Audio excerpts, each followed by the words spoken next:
Hi, my name is Kiara Cardoza, and my presentation today is called Joseph Smith and the Brown Seer Stone. This is based on Unit 3, which was the Book of Mormon, and the major concept from this is that Joseph Smith had many different uses for his brown seer stone. Some of his uses were for righteous reasons and some maybe for a little bit more personal. However, the seer stone ended up being a great instrument for him to use his God-given gifts of translation and being a seer. This information is esoteric doctrine. I say that because not very many members of the church are widely informed about Joseph Smith and all of his different uses about the seer stone. This information is definitely not necessary for one's salvation. The two scholarly or academic articles that I used were one, The Mature Joseph Smith and Treasure Searching by Richard Lloyd Anderson, and the second one was The Spectacles, the Stone, the Hat, and the Book, a 21st Century Believer's View of the Book of Mormon translation, and that was by Roger Nicholson.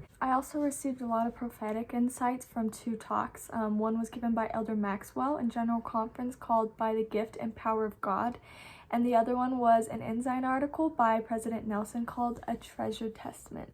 I just want to start with where Joseph Smith got his brown seer stone. According to Willard Chase, who was the one who had hired him to dig the well, he said that after digging about 20 feet below the surface of the earth, we discovered a singularly appearing stone which excited my curiosity. I brought it to the top of the well, and as we were examining it, Joseph put it into his hat and then his face into the top of his hat. Joseph Smith eventually ended up using the seer stone to actually treasure hunt. According to records, it says that Joseph would actually help his neighbors find missing objects or search for buried treasure. In 1825, Josiah Stowell actually hired Joseph Smith to assist him in finding a Spanish silver mine. According to the Joseph Smith papers, it shared a quote by Joseph's mom, Lucy Smith. She explained that Josiah Stowell had actually heard that Joseph was in possession of certain means, which he was referring to the seer stones, and by which he could discern things that could not be seen by the natural eye. Joseph Smith papers gives a great insight as to how Joseph Smith actually had a reputation as one who could locate valuable objects that were buried deep in the earth using his seer stone. However, Joseph's treasure hunting eventually got him into a lot of trouble. Joseph Smith was likely arrested and tried as a disorderly person because he was employed of using his seer stone in 1826. During this time, it was against the law for one to pretend to discover where lost goods may be found. And so this is why Joseph Smith was prosecuted, because he was pretending, according to others, to use his seer stone to find hidden objects. I want to focus a little bit more about how he used the seer stone in the Book of Mormon translation process. We know that God gave him the Urim and Thummim as an instrument to translate the Book of Mormon. Roger Nicholson actually gave some really interesting insight about when Joseph Smith received the Urim and Thummim. He said that when Joseph received the Nephite interpreters, he viewed them as a more powerful version of the seer stone that he already possessed. He shares this quote by Joseph Knight. After breakfast, Joseph called me into the other room, and he set his foot on the bed and leaned his head on his hands and said, "Well, I am disappointed."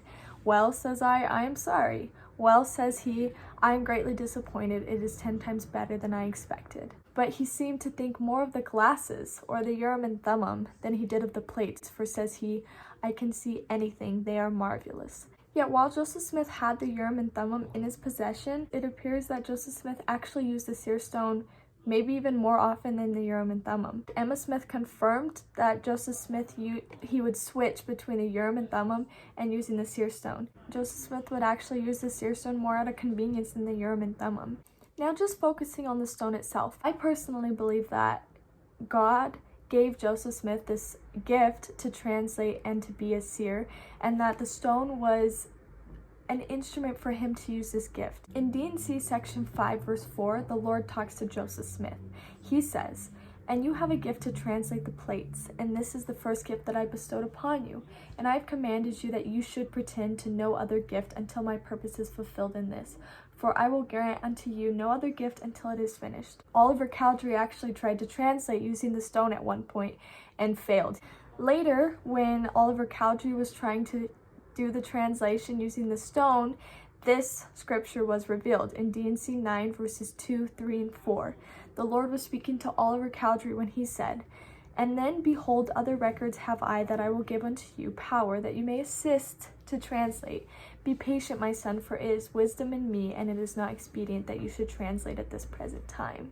Behold, the work which you are called to do is to write for my servant Joseph. Martin Harris also sought to see how Joseph Smith was able to translate using the Seer stone. For a period of time, Martin Harris actually wrote while Joseph Smith translated, and sources say that on occasion they would sometimes take breaks and maybe go to the river and throw rocks. Martin once found a rock that closely resembled the Seer stone, and without Joseph Smith knowing, he switched the rocks. When the translation resumed, Joseph paused for a long time and then exclaimed to Martin Harris, "Martin, what is the matter? All is as dark as Egypt." This shows that Joseph definitely had some God-given gifts. However, the Seer stone was necessary at times for him to be able to use these gifts. Of course, this process wasn't completely thanks to the Seer stone.